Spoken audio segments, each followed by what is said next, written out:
Hello guys, we are back again with a new video. तो कैसे हैं आप? कमेंट करके बताएं कैसे हैं आप। आज हम किस वीडियो पे रिएक्शन आज हम देखने वाले हैं पीएम मोदी इलेक्शन 2022। ओके।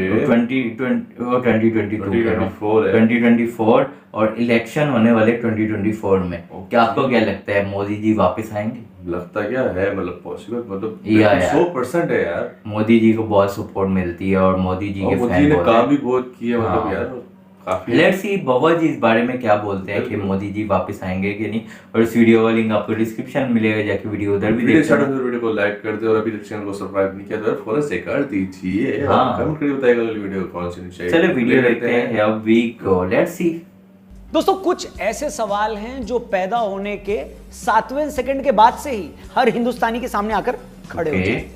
और वो रात को बोनवीटा वाले दूध में पार्ले जी का बिस्कुट डुबाकर सोचता है कि इंग्लैंड की महारानी का पड़पोता हमें कोहिनूर कब लौटाएगा। सुबह शीशे में साइड मांग निकालते वक्त वो खुद से पूछता है कि सलमान भाई शादी कब करें। आधी रात सूसू करने उठता है तो सूसू से ज्यादा इस बात के प्रेशर में डूब जाता है कि दाऊद इब्राहिम भारत कब आएगा। और यही आदमी शाम को ऑफिस के सामने पनवाड़ी के पास खड़ा बीड़ी पी रहा होता है तो बीड़ी के उड़ते हुए धुएं में इस सवाल में डूब जाता है कि क्या 2024 में मोदी को कोई हरा सकता है या नहीं। मैं आपको गारंटी देता हूं। और हरा सकता है तो कौन हरा सकता है? हाँ। क्या वो राहुल बाबा होंगे या बाबा सहगल, केजरीवाल हाँ, होंगे या टोनी कक्कड़, बहन मायावती होंगी या कपड़ों की मां बहन करने वाली बहन उर्मिला क्या? बहन? सवाल कई हैं मगर बेरोजगार आशिक के प्रपोजल पर सोचकर बताऊंगी ये बोलने वाली प्रेमिका की तरह इसका जवाब भी अब तक नहीं मिला है। तो Okay. फनतंत्र के आज के इस वीडियो में हम बीड़ी के धुएं के बीच तैरते इसी सवाल के गुमशुदा जवाब को ढूंढने की कोशिश करेंगे। तो बच्चा लोग बजाओ ताली और जगह करो खाली, क्योंकि आपके सामने आ रहे हैं कई सारे दावेदार। ये वीडियो में आपको उतना ही मजा आने वाला है जितना अपने पड़ोसी के लड़के के फेल होने की खबर सुनकर आता है। तो पसंद आए वीडियो तो और भी लोगों तक इसे जरूर फैलाएं, शेयर जरूर करें दबा के। शुरू करें वीडियो। हेलो। हाँ शुरू करना। तो ये थी भूमिका। अब आते हैं सीधा राजमा चावला पर। दोस्तों, 2024 के चुनाव में साल भर बाकी है। यूं तो बहुत सारे पहलवान अपने अपने अखाड़ों में खड़े होकर मोदी को ललकार रहे हैं, चिघाड़ रहे हैं, मगर इनमें सबसे आगे हैं परम पूजनीय, नित्य कॉमेडनीय, सदा हंसोड़नीय पैदल यात्री श्री राहुल गांधी जी। जोरदार ताली। दोस्तों, पिछले दिनों कांग्रेस के सीनियर नेता कमलनाथ जी ने कुतुब मीनार पर चढ़कर ऐलान किया कि राहुल गांधी ही कांग्रेस की तरफ से प्रधानमंत्री पद के उम्मीदवार होंगे। इससे पहले राहुल बाबा भारत जोड़ो यात्रा करके अपनी पीएम उम्मीदवारी का माहौल बना ही चुके थे। और यह भी सच है कि गधे की सींग की तरह भले ही कांग्रेस पार्टी देश से गायब होती जा रही है, नेताओं के आईक्यू की तरह उनकी सीटों का ग्राफ भी लगातार नीचे जाता जा रहा है। बावजूद इसके वो आज भी देश की सबसे बड़ी विपक्षी पार्टी है। इस नाते राहुल जी की दावेदारी बनती भी है। मगर सच ये भी है कि देश में खुद को मनवाना तो दूर, राहुल बाबा तो कांग्रेस में भी अपना लोहा, पीतल, तांबा और एल्यूमिनियम कुछ भी नहीं मनवा पा रहे। Unfortunately, I'm a member of parliament. Unfortunately, I'm a member of parliament. Jyotiraditya Scindia से लेकर गुलाम नबी आजाद तक न जाने कितने ही नेता उनके रहते पार्टी छोड़कर उनको अनफ्रेंड कर चुके हैं। उनकी इतनी समझाइश के बावजूद सचिन पायलट और अशोक गहलोत जी 3 साल से लठमार होली खेल रहे हैं। छत्तीसगढ़ में बघेल और सिंहदेव जी के कलेश की वेब सीरीज अपने 4थे सीजन में एंटर कर चुकी है। नॉर्थ ईस्ट में हुए चुनाव में पार्टी का सुपड़ा डाबर लाल दंत मंजन लगाने वाले राजू के दांतों की तरह साफ हो गया है। उन्होंने विपक्षी नेताओं को भारत जोड़ो यात्रा में शामिल होने का न्योता भी दिया तो हर कोई छोटी बहन की शादी में जाने की बात बोलकर उनसे किनारा कर गया। ममता दीदी और अखिलेश यादव जी ने पहले ही साफ कर दिया है कि कांग्रेस के साथ किसी गठबंधन में शामिल होना तो दूर, वो कांग्रेस के साथ किसी व्हाट्सएप ग्रुप में भी शामिल नहीं होंगे। टेंट हाउस के अलावा कोई भी सर्वे अकेले कांग्रेस को 100 सीटें तक देने को तैयार नहीं है। ऐसे में एक ही सूरत में वो प्रधानमंत्री बन सकते हैं कि अगर पेटीएम के किसी स्क्रैच कार्ड को रगड़ने पर उसमें से प्रधानमंत्री का पद निकल आए तो। और इसकी इतनी ही संभावना है जितनी हॉस्टल की कैंटीन के मटर पनीर में पनीर निकलने की। तो आपने घबराना नहीं है। अब पीएम पद की बात चलिए तो बता दूं, प्रधानमंत्री जी ने अभी कहा था कि हम हमारे युवाओं के स्किल डेवलपमेंट पर जितना ध्यान देंगे उतना ही हम अपने यूथ को काबिल बनाएंगे। और आपको बता दूं, कोडिंग इन्वेडर्स वो प्लेटफॉर्म है जो आपकी टेक्निकल स्किल्स को बढ़ाकर आपको इस कॉम्पिटिटिव वर्ल्ड में कॉम्पिटिटिव बनाता है। कोडिंग इन्वेडर्स आपको मौका देता है 6 से 8 महीनों के अंदर डेटा एनालिस्ट के एक हाई पेइंग आईटी प्रोफेशन में आने का, जिसका बेस्ट पार्ट है guaranteed job agreement. Amazon Philips जैसी बड़ी कंपनियों के एक्सपर्ट्स ने डिजाइन किया है इस कोर्स को। मजे की बात यह है कि इसके लिए आपको कोडिंग बैकग्राउंड से होने की भी जरूरत नहीं है, सिर्फ आपको ग्रेजुएट होना जरूरी है। इसमें 300+ हायरिंग पार्टनर्स के साथ अभी तक 20,000 से ज्यादा कैंडिडेट्स को 10 से 25 लाख पर एनम की जॉब मिल चुकी है। सो कोडिंग इन्वेडर्स का डिस्क्रिप्शन में हमने लिंक दिया, उस पर क्लिक करके जल्दी से आप रजिस्टर करो, Yeah. कोर्स ज्वाइन करो, बढ़िया जॉब मिले तो भाई को पार्टी में बुलाओ, वीडियो पे आ गया हो। और आगे बढ़ते हैं, बात करते हैं पीएम पद के अगले दावेदार की। राहुल गांधी के अलावा प्रधानमंत्री पद के दूसरे उम्मीदवार हैं अरविंद केजरीवाल।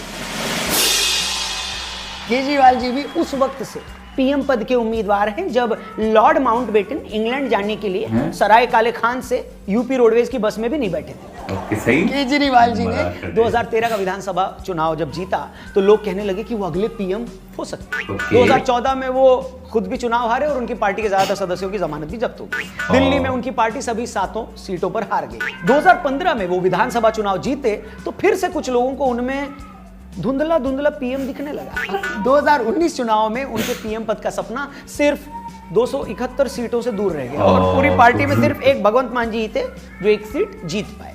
जिस दिल्ली में उनकी सरकार थी वहां की 7 सीटों पर उन्हें लिज्जत पापड़ से भी करारी हार झेलनी पड़ी, जिसमें से 3 लोकसभा सीटों पर तो उनके उम्मीदवारों की जमानत तक जब्त हुई। पार्टी को गुजरात विधानसभा चुनाव से बड़ी उम्मीदें थी, मगर उसके नतीजे मेरी 10वीं के नतीजों से भी गए गुजरे नहीं। बेशक पंजाब विधानसभा चुनाव जीतकर केजरीवाल जी ने अपना कद बढ़ाया है, राष्ट्रीय स्तर पर उनका क्रेज भी बढ़ा है, मगर दिल्ली में रहने के बावजूद अभी उनके लिए दिल्ली बहुत दूर है। वैसे हेलो, हमारा सब्सक्राइब वाला बटन आपसे ज्यादा दूर नहीं है, इसलिए चैनल को अगर अब तक सब्सक्राइब नहीं किया है तो करो ना भाई, करो ना। क्यों नहीं कर रहे? आगे बढ़ते हैं। एक पार्टी या नेता जिसने पिछले कुछ चुनावों में नरेंद्र मोदी को कड़ी टक्कर दी है, वो है ममता दीदी।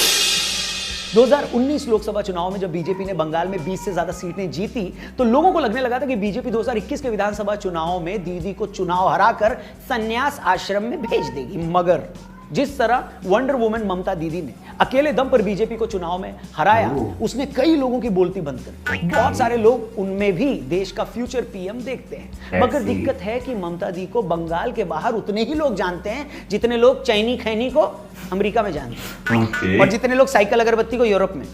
बंगाल में 42 सीटों में से भी अगर वो 30 भी सीटें जीत लाएं तो भी इतनी सीटें लाने पर बाकी पार्टियां उनकी लीडरशिप कबूल नहीं करेंगी, क्योंकि कांग्रेस के साथ टीएमसी समझौता करेगी नहीं और बिना कांग्रेस और बिना बीजेपी के बने किसी तीसरे मोर्चे के अपने दम पर सत्ता में आने की संभावना उतनी ही है जितनी किम जॉन्ग उन को शांति का नोबेल मिलने।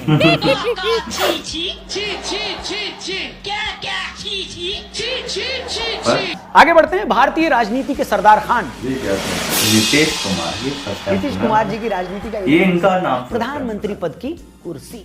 पिछले साल जब उन्होंने बिहार में बीजेपी के साथ अपना गठबंधन तोड़ा तभी ये क्लियर हो गया था कि ऐसा करके वो खुद को भावी प्रधानमंत्रियों की मंडी में उपलब्ध करवाना चाहते हैं। भले ही नीतीश बाबू प्यार में पड़ी कन्या की तरह अपनी फीलिंग्स को कितना ही छिपाएं, प्रधानमंत्री बनोगे इस बात पर कितना ही लजा जाएं, मगर हर किसी को पता है कि आज भी वो खाली वक्त में स्केच लेकर खाली दीवारों पर नीतीश लव्स पीएम पोस्ट की ही ड्राइंग करते हैं। मगर इसमें भी दिक्कत यह है कि लोकसभा या विधानसभा चुनाव जेडीयू अक्सर गठबंधन में ही चुनाव लड़ती रही है। 2014 में वो अकेले 38 सीटों पर लड़ी थी तो उनके खाते में सिर्फ 2 सीटें आई। इस बार भी नीतीश तेजस्वी यादव की आरजेडी के साथ गठबंधन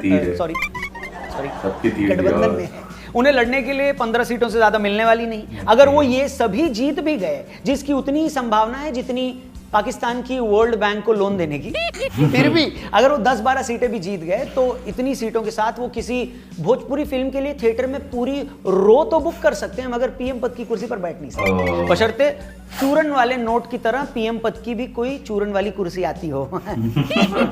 और आप किसके समर्थक हैं? मैं आपको डायरेक्ट पूछ रहा हूं। इसके अलावा पीएम पद के बाकी दावेदारों की बात करें तो कुछ लोग अखिलेश यादव जी का नाम भी हवा में उछाल रहे हैं, मगर यह देखते हुए कि सपा के पास सिर्फ 3 सीटें हैं, मुझे पूरा शक है कि हवा में जो उछाला जा रहा है वो नाम नहीं है अखिलेश बाबू बोलते हैं, ये बहुत ही बड़ी, क्योंकि उन्हें भी अच्छे से पता है कि 3 एमपी से लोकसभा में बहुमत पाना तो दूर, 3 लोगों के साथ तो आप यूपी में किसी ऑटो वाले को चलने को भी नहीं बोल सकते। वो भी यही कहेगा कि 1-2 सवारी आने दो फिर चलेंगे, जो गलत है वो गलत है। इनके अलावा पीएम पद पर दावेदारी तो शरद पवार साहब की भी है, वो भी इल्तुतमिश के जमाने से पीएम पद का ख्वाब पाले हैं, मगर अभी तो उनकी महाराष्ट्र में सरकार भी नहीं है। उनका उद्धव ठाकरे की शिवसेना से गठबंधन था, मगर अभी गठबंधन तो दूर, खुद उद्धव जी के पास शिवसेना कितनी पार्टी है यार, इसी तरह पीएम पद के 75वें दावेदार के ये तो तौर पर मुझसे भी तेलंगाना लग रहा के है। मुख्यमंत्री चंद्रशेखर राव हैं। 80वें उम्मीदवार के तौर पर डीएमके के प्रमुख स्टालिन साहब हैं। पीएम पद के 90वें दावेदार के तौर पर मेरी बुआ का लड़का सोनू है और 105वें दावेदार के तौर पर मेरी गली मैं में भी खेलने हूँ। वाला चिंटू। मुझे वोट इसके दो। अलावा मेरा पड़ोसी मंगलू की भैंस पारो और पारो का बॉयफ्रेंड विक्रम सिंघानिया भी पीएम पद के दावेदार हैं। बाकी मुझे भी आपसे कुछ पूछना है। इससे पहले कि वो मैं आपसे पूछूं, आप लोग डेटा एनालिस्ट कोर्स की हाँ, गारंटीड बिल्कुल। जॉब के लिए क्या? डिस्क्रिप्शन में कोडिंग यार, इमेजेस मुझे का नहीं लिंक लग है, रहा वहां कोई पर हरा क्लिक पाएगा मोदी करें, जी रजिस्टर को। करें। हाँ, अभी मेरा तो कोड ये जॉब सब 20 टक्कर यूज पे करें, है। 20% का आपको डिस्काउंट मिलेगा और गारंटीड जॉब बैच में हो सकता है आपको जॉब मिल भी जाए। फर्स्ट 100 लोगों के लिए डिस्काउंट है, इसलिए जल्दी से इसमें अप्लाई करें, देर नहीं इस जल्दी बात जाओ। की, और जॉब मिले तो भाई को पार्टी पे जरूर बुलाएं। इसी के साथ आज के फनतंत्र में इतना ही, जिसमें हमने आपको उन 13,843 लोगों के बारे में यार, बताया। सारे तो आज यार। देश में पीएम पद के दावेदार हैं। अब मुझे जो आपसे पूछना है वो ये कि मोदी अगर जी आपके बने। भी आसपास व्हाट्सएप ग्रुप में, कोचिंग सेंटर में, आस पड़ोस में, सोसाइटी में कोई पीएम पद का दावेदार हो तो कमेंट सेक्शन में या। उसका नाम जरूर बताएं। तो कैसी लगी आपको ये वीडियो कमाल की थी और यार आपको मोदी क्या के लगता चक्कर है? में, मतलब मोदी कंफर्म ब्रो। हाँ कंफर्म है मोदी जी प्राइम मिनिस्टर बनेगा। मतलब क्योंकि उसकी ऐसा कोई बराबरी दिखता का कोई है ही नहीं, मतलब ऐसे कोई कोई ऐसा है ही हो। नहीं जो मतलब कि टक्कर लगता हो कि बिल्कुल। जीत सकता है। मतलब वन साइडेड है बिल्कुल। मोदी जी को वोट जाने वाले ज्यादा। तो आप भी कमेंट करके बताना अगर आपको लगता है कि इस बार मोदी जी जीतेंगे या कोई और जीतेंगे तो और आप कमेंट किसको करके सपोर्ट बताओ। कर रहे हैं जरूर बताइएगा। हाँ। उम्मीद है मोदी साहब को दे रहे होंगे तो कमेंट करके जरूर बताइएगा। तो चलते हैं नेक्स्ट वीडियो की तरफ, मिलते हैं नेक्स्ट वीडियो में, तब तक के लिए